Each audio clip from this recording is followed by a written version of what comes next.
What was supposed to be America's, quote, golden age of prosperity, at least according to many financial analysts, is off to an historically rocky start.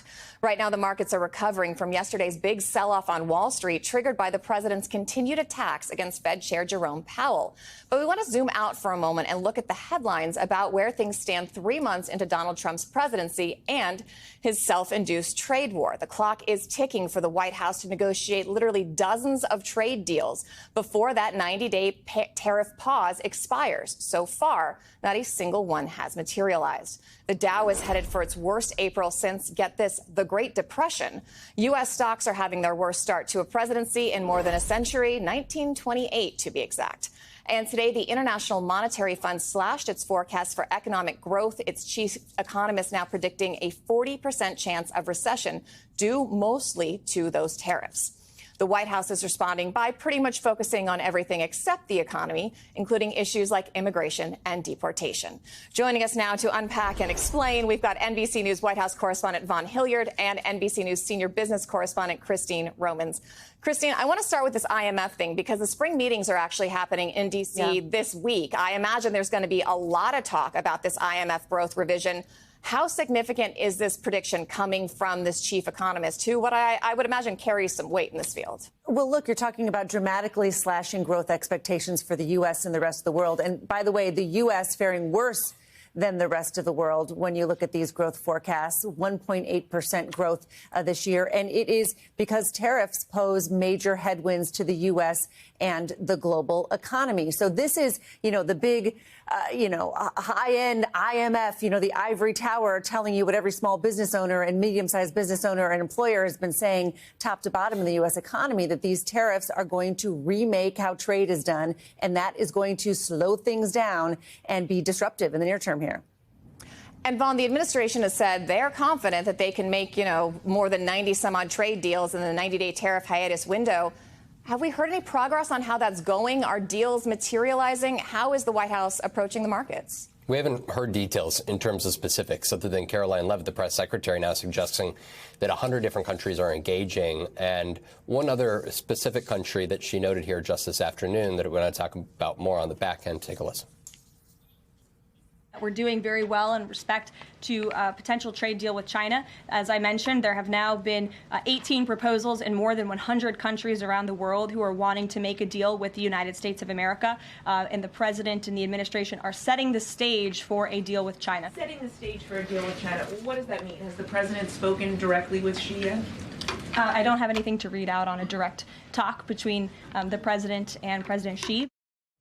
And those remarks are notable because our colleague Catherine Doyle just put in a note that Scott Bessent, the Treasury Secretary, was speaking just today at a private investor summit behind closed doors. We don't have this on camera, but she sent over notes in which Secretary Bessent is indicating that the direct engagement, actual negotiations with China have not yet started, but at the same time suggested that both sides understand that this is not a long-term solution and that having tariffs at 125%, 145% is not good for anybody involved, and that he expects, to note, de-escalation to come soon, remarking that there is going to be a moment here over the next weeks in which there is going to be engagement and that there is a posit over in the very near future that there's going to be a de-escalation here. I think it's notable remarks. At the same time, Christine went through this during the first Trump administration.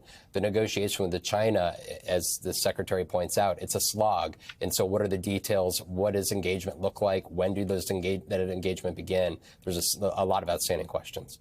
Yeah, and they even have to create some of the channels to have the negotiations because these are not two countries that have a lot of working level relationships. Christine, I also want to ask you, why are the markets so rattled by Trump's repeated attacks on Jerome Powell? We've seen the stocks and the dollar start to tumble. Can you explain why pressuring the Fed to cut interest rates could potentially spur economic growth, but there's also this huge risk of out-of-control inflation. Can you break that down? Yeah, I mean, the big concern for global investors, and I think you see that when you see them selling stocks, bonds, and the U.S. dollar, that's unusual. Usually when there's uncertainty, investors flood to the safe haven of U.S. Treasuries, and you're not seeing that relationship has been broken here in the near term. And one of the worries is the independence of the Federal Reserve, which is really what guides the U.S. economy. I like to use the metaphor of, the shock absorber. However the President of the United States and Congress are driving the car, the Fed is the shock absorber there to try to smooth out the bumps and braking. And if you don't have that shock absorber and it's not independent, you lose your luster as such an important destination for international capital. So that's one of the reasons here. It's more uncertainty if the president's trying to remake the Fed or take control of the Fed in any way, or even boot Jerome Powell, which Powell and many legal experts say is illegal. That would just add more uncertainty on top of all of this uncertainty. And that has really, really alarmed investors around the world. I also want to ask you, the S&P 500 since Trump's inauguration, we've got this chart compared to past administrations. It was down almost 14%. Here we go through yesterday. All three indexes are down more than 9% since whatever we're calling Liberation Day. But markets are up big today. What is with these huge swings day to day? I'm exhausted. I'm sure you're exhausted. But does that exhaustion at some point start to permeate the market? I've covered markets a long time, and we kind of roll our eyes when people use roller coaster and whiplash, in headlines, because it's just so easy. But this is when you can use roller coaster and whiplash, because that is what this is here. Today, you're seeing this bounce back on what Vaughn was saying about these comments, these reported comments behind the scenes, behind closed doors to big investors, that maybe it can't get worse with China, and somehow there has to be an off-ramp, although we don't see what that is.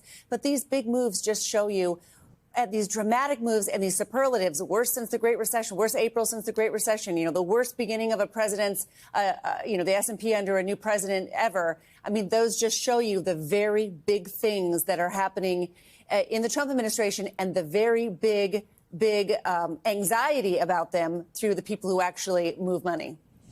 High on anxiety, running low on superlatives. Vaughn Hilliard and Christina Romans, thank you so much.